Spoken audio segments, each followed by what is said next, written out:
Hello, hello!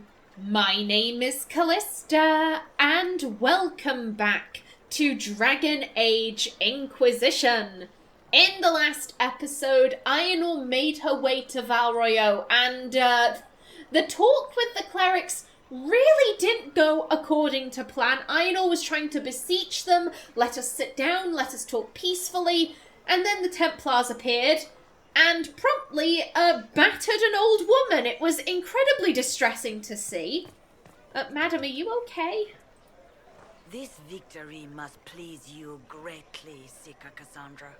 We came here seeking only to speak with the mothers. This is not our doing, but yours. And you had no part in forcing our hand?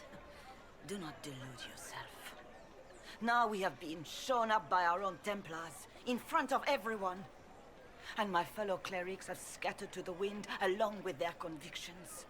Just tell me one thing. If you do not believe you are the Maker's chosen, then what are you? Why do you care? Just an elf? I don't know. Someone who can help. I think this is... It's between these two. Aenor is going to answer. We have no reason not to answer this woman. Yes, she was rude to us. That doesn't mean we should be rude back. Let's not just go for tit for tat. Let's show that we're better than that. Try to empathize. Ooh.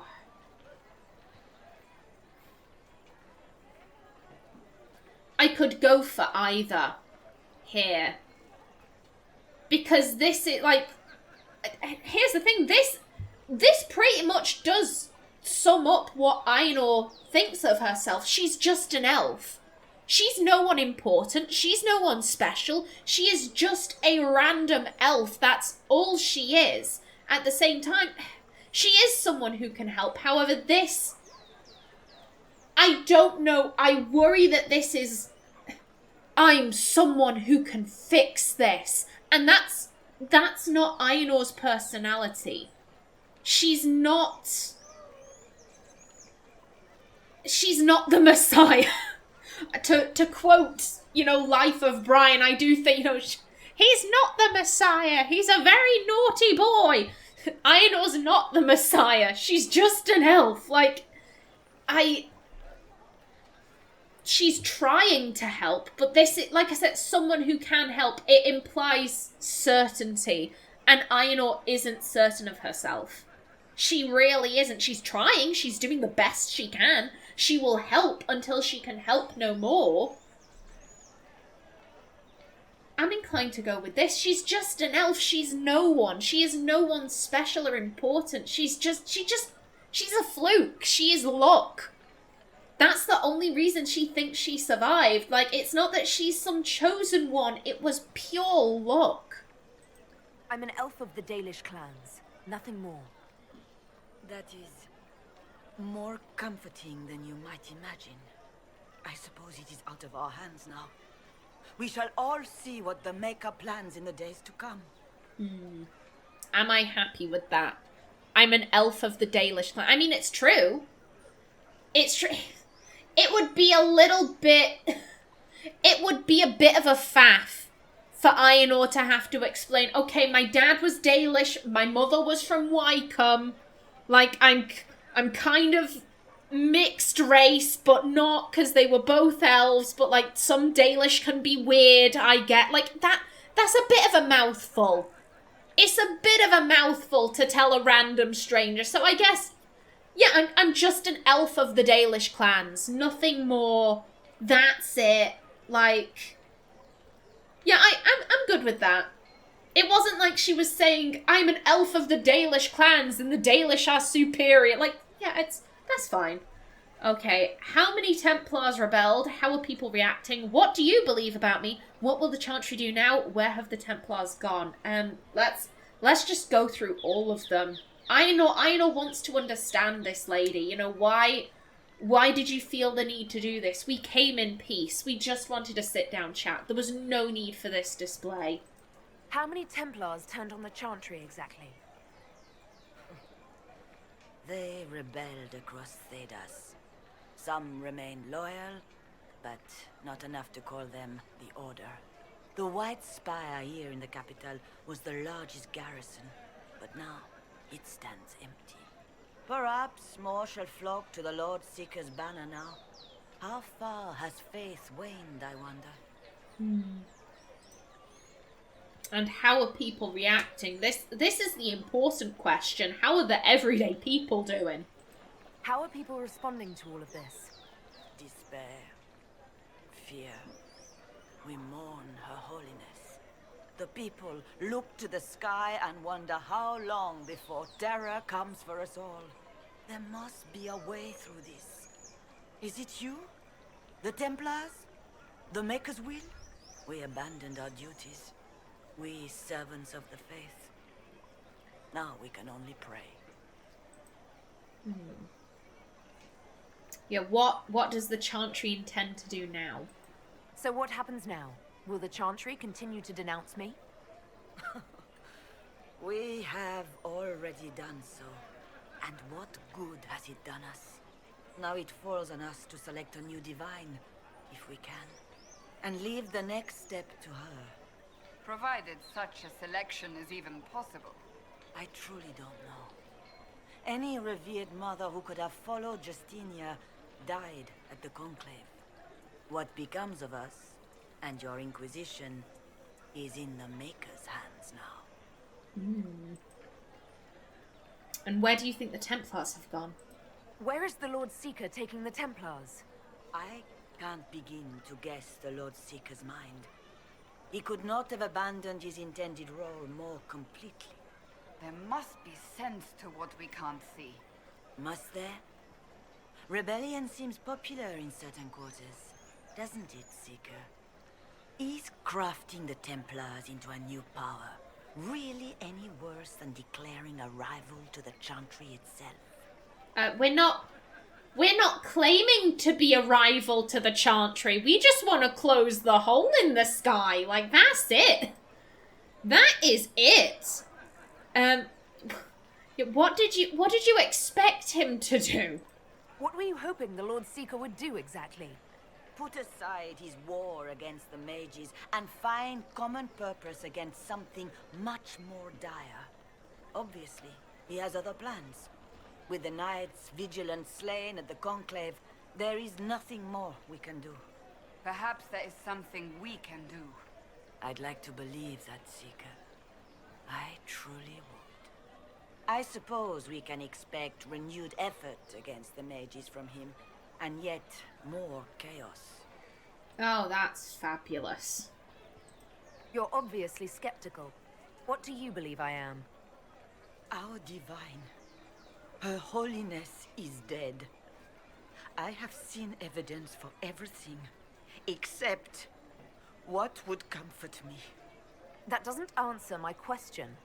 For you to be true, a great many things must be false. And if you are false, a great many things must have failed. There is chaos ahead, whatever your intentions.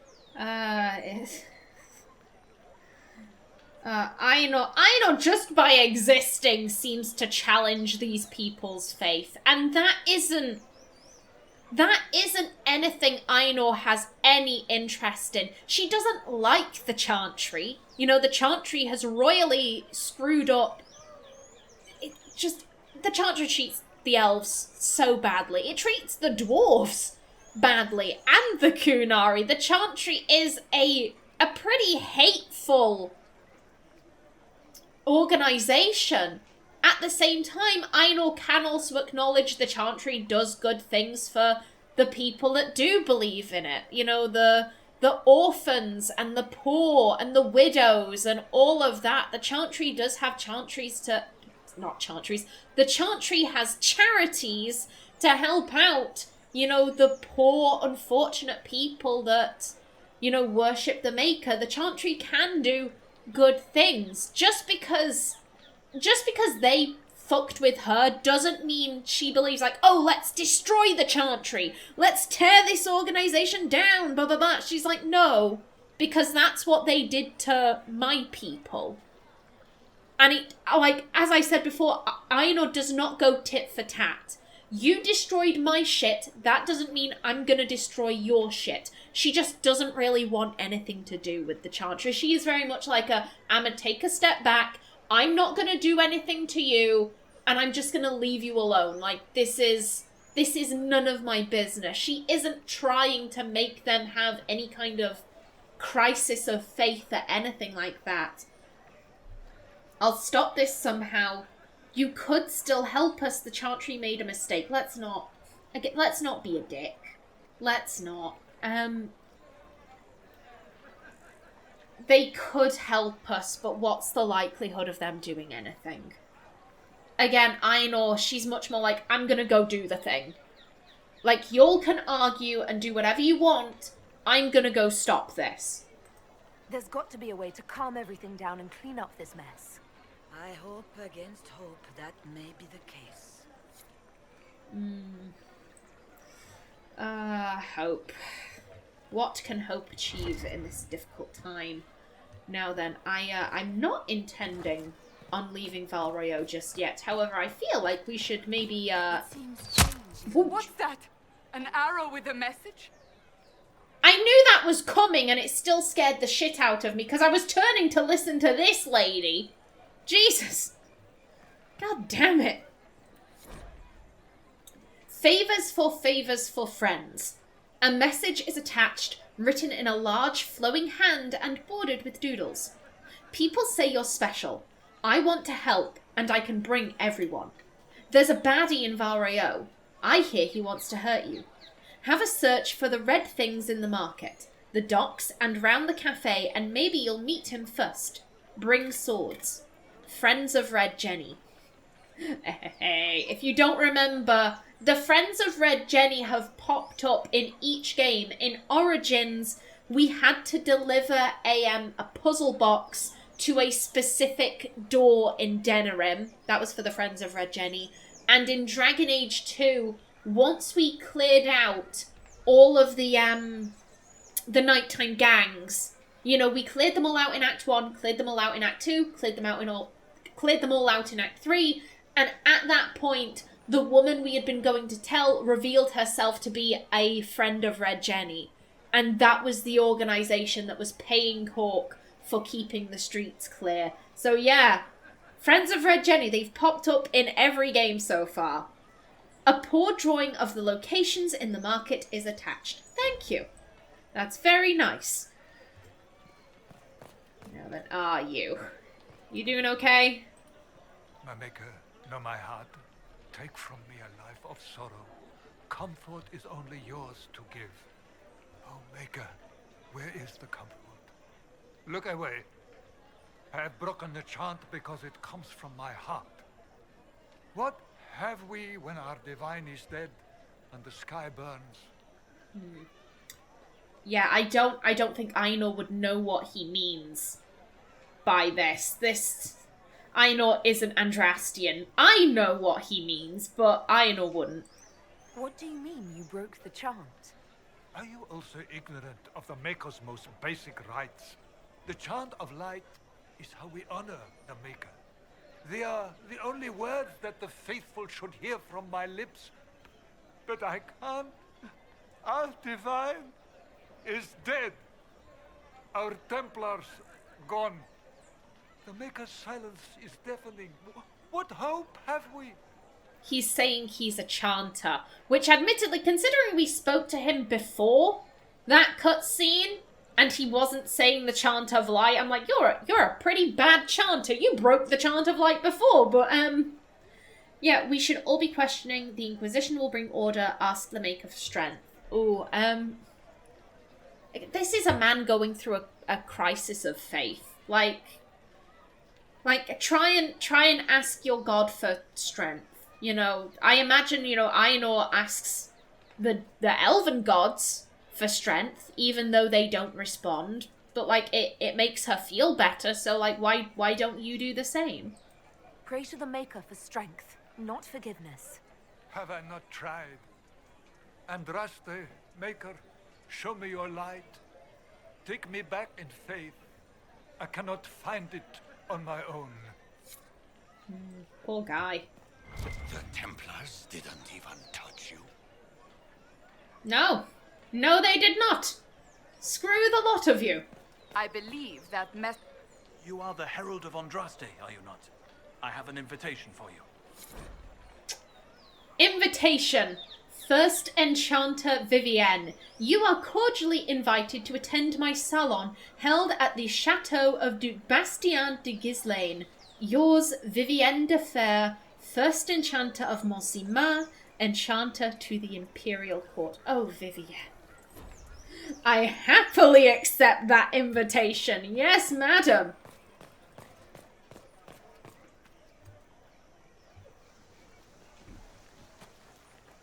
If I might have a moment of your time.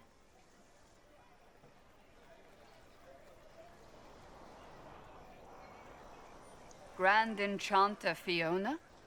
Leader of the Mage Rebellion. Is it not dangerous for you to be here? I heard of this gathering, and I wanted to see the fabled Herald of Andraste with my own eyes. If it's help with the breach you seek, perhaps my people are the wiser option.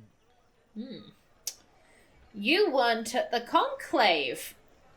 Aenor had heard that the leaders of both the Templars and the Mages would be at the Conclave, and yet here you are. I'm guessing Aenor, she was just so shocked by seeing a Templar beat up an old woman that it didn't hit her, but now that Fiona has appeared, she's being a lot more cordial. It's finally hitting her like, hold up. How are you still alive? You're supposed to be dead.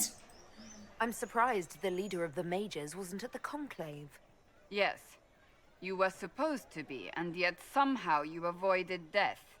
As did the Lord Seeker, you'll note. Both of us sent negotiators in our stead in case it was a trap. I won't pretend I'm not glad to live. I lost many dear friends that day. It disgusts me to think the Templars will get away with it. I'm hoping you won't let them. You think the Templars did it? So you think the Templars are responsible? Why wouldn't she? Lucius hardly seems broken up over his losses, if he's concerned about them at all. You heard him. You think he wouldn't happily kill the Divine to turn people against us? So yes, I think he did it. More than I think you did it, at any rate.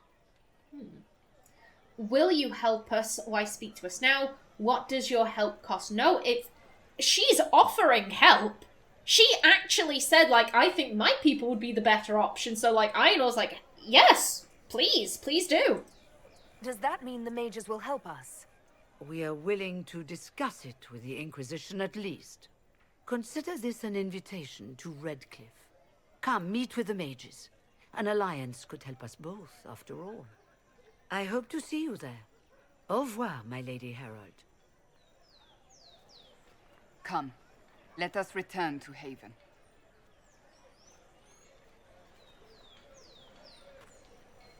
Or we could not do that. We could look around Val Royeaux. I never quite know what to make of Fiona. Fiona is if my memory serves me correctly, she's featured in a few of the books. I believe. Is it a few of the books? I know she's at least in one of them. I can't remember the title of it. It will be in this bottom corner here. However, it's the book where Marek, a young Duncan, Fiona, and multiple other Grey Wardens, because Fiona did used to be a Grey Warden, and they go into the Deep Roads and they meet the Architect. And Uther joins up with the Architect. Uther was the Silent Sister, the dwarf, who was constantly with him in Awakening. If you aren't aware, Fiona is Alistair's mother. Basically what happened was I don't know why there's still some but was she? I'm like, no, she was. It's blatantly obvious that she was. Fiona and Marek start up an affair, and then she comes up to him, she's got this baby, and she's like, hey, I had a son, I'd really like you to raise him, but you have to promise me certain things. One, he must never know that I was his mother. I want him to be told that his mother was human, because Fiona, her entire life, her elven heritage had caused her nothing but pain, and as such, she didn't want Alistair to know that pain. She didn't want the baby to know that pain, because the baby, technically speaking, isn't named. But it's so obvious that it's Alistair. It's so obvious. Yeah, she basically insists, don't tell him that I was his mother. Like, you raise him. And then Duncan swears, oh, I will watch over your son no matter what. That's why Duncan recruited Alistair. He was like, oh, he's miserable in the Templars. I promised his mum I'd look after him. He can come join the Grey Wardens. Isn't that a nice little coincidence? His mum was a Grey Warden. And basically the whole reason why Alistair believes it was a servant girl, basically at roughly the same time as this happened in Castle Redcliffe, a maid had a baby, and both she and the baby had died. That really happened. That is real. Goldana losing her mum at Castle Redcliffe, that is true. However, Eamon decided, okay, well, the baby's going to be raised here. We need to create this, like, false paper trail of who Marek's lover was. We'll say it was the maid, and we'll just cover up the fact that her child died. We'll spread rumours that this was her kid. And that's what calls go down. Oh my god, why am I having so many tongue fumbles? I really don't know why. If you remember, what Goldana said was that she went to Castle Redcliffe. The guards gave her a gold coin and told her that her mother and the baby were dead, and she left. She then heard rumours that the baby was alive. She returned, and that time they chased her away. That was because the baby was Alistair. It wasn't her brother, but they were like, oh shit. She now believes this is her brother. If we don't show aggression, she'll point out the fact that, well, I should take him with me. He's my brother, isn't he? That's what y'all are saying. That's what y'all are saying is true, so why can't I take him with me? They didn't give her a gold coin to shut her up. They gave her a gold coin because they genuinely felt badly for her.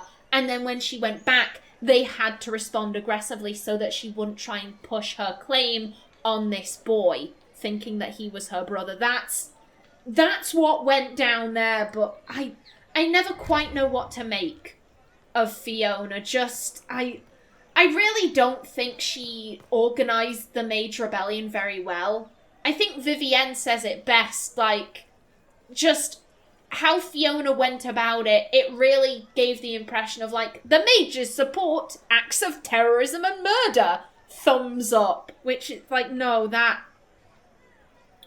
Calling the rebellion when you did, it did not do you any favours, Fiona. It really didn't. Emperor Florian. Grand Duke Florian was not supposed to ascend to the Orlesian throne.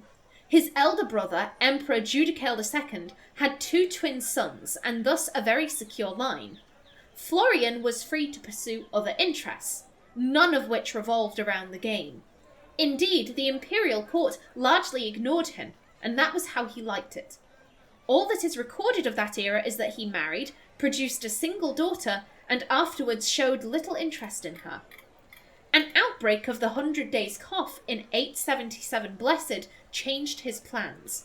Both of Judicael's sons perished, as did Florian's daughter. Racked by grief, Judicael lost interest in ruling, turning over all matters pertaining to the rebellion in Ferelden to his advisors, and instead spending his time hunting in the country. When Judicael was thrown from his horse during a fox hunt in 884 Blessed, Florian was suddenly vaulted into the throne. Famously, his response to the Chevaliers delivering the news at his estate is said to be, "This will not do at all." A private and somewhat eccentric man, Florian limited his appearances at court and dealt almost exclusively with members of his own family. He was extremely particular about his habits of dress and grooming, eschewing current fashions for the sake of comfort and refusing to wear cosmetics or powders of any kind due to an intense dislike of being dirty. powerful and connected nobles who had served in the cabinet since his father's time were turned away in favour of his younger brother, Renaud, his sister, Melisande, and his cousins. Children were banned from the palace, even the children of servants, with the exceptions of his nephew and nieces, who were tolerated only on the condition that they remain out of the emperor's sight. Regarding suggestions that Florian and his youngest cousin, Megran, were lovers, the truth is uncertain. If such a relationship existed, it was no doubt kept private due to Florian's aversion to public life and not from any fear of rumours. Such rumours, after all, were likely spread due to the emperor's refusal to sire another child and thus secure his line. Many believed this failing would eventually lead to a civil war. The only real evidence of a relationship with Megran is a loud and very public argument the two had prior to Megran's appointment, or exile as he saw it, to the throne of Ferelden. Megran is said to have called Florian "my darling," and neither man chose to explain the argument later. The predictions of civil war almost came to pass upon Florian's death in 919 Dragon. With no clear heir, the throne eventually passed to the only daughter of Grand Duke Renaud, Celine, after a vicious struggle that threatened to consume the empire. From The Emperors of Orlais by Brother Harlon Ascari. Very interesting.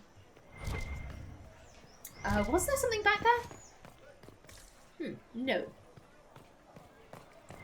I'm going to be honest, I think for the rest of this episode, I'm quite content to just go around the market picking up the codex entries, and then in the next episode, then I think I'm gonna focus on the Red Jenny stuff and going to the salon being held by Madame de Fer.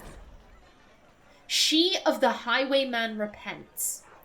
Gallows master, hold thy hand, hold it back a while. Callous juror, let me stand, let me bear a smile. For comes my brother distant, for comes my saviour soon. I stand here most insistent, I will receive my boon. Fellow soldier, hold thy voice, hold it if you may. Fallow shoulders show my choice, I am in your sway. For know my crime was cruel, and all my pain deserved. I stand here as a fool, despite my brother served. Mother dearest, look away, look into the sun. Others nearest gone astray, you will be undone. For no more will I prattle, and no more will I pray. Hear you must the rattle, as life will fly away. From Songs of Old Orlais, She of the Highwaymen Repents, inscriptions collected by formerly Sister Laudine. This is another name that crops up in Tevinter Nights. There is Tevinter Nights, it's a collection of short stories, and one of them is called Genitivy Dies in the End. And it is a little adventure that Genitivy goes on with Sister Laudine and Filium, a bard. It's a very good story. I liked Tevinter Nights. I really did. Le pomme vie et morte. It is said that the apples that grow near the gallows will be bitter on the tongue of a lover who will betray. It is also said, although by different people entirely, that unripened fruit should not be the only consideration when investigating matters of fidelity. The latter are lonely most evenings among the arbours of the summer bazaar. From Our Orlesian Heart by formerly Sister Laudine. I would like to apologise for my crap French. I did study French for a couple of years, but it wasn't the language I focused most on. I primarily studied Spanish. I did Spanish, French, and Latin, and don't ask me for any Latin. I don't remember any of that. Not of heroes united in hatred. If we are re-examining motive, let us not stop at the sons of the betrayer. For the first leader of young Orlais after the sons was Jashavis. I don't know what that word is either. For the first leader of young Orlais after the sons was Jashavis, chattel wife of two of them. But examine the facts. A proud daughter of the Syrian, chosen not unkindly by Isarath to be his bride. It was her reach that granted him power to unify. Consider what she witnessed in the consolidation of her people. She has always been portrayed with sadness. But what if when our nation was born, the game was born with it? Judge her actions not as property, but as master, and what changes. As victim, Isarath, rumoured cruel, breaks the clans in a lust for power. His brother, Verald, exiled from his own machinations in young Navarra, appeals to the saddened wife and promises a new path. The brothers vie, and Verald wins and then demands the hands of Jashavis, another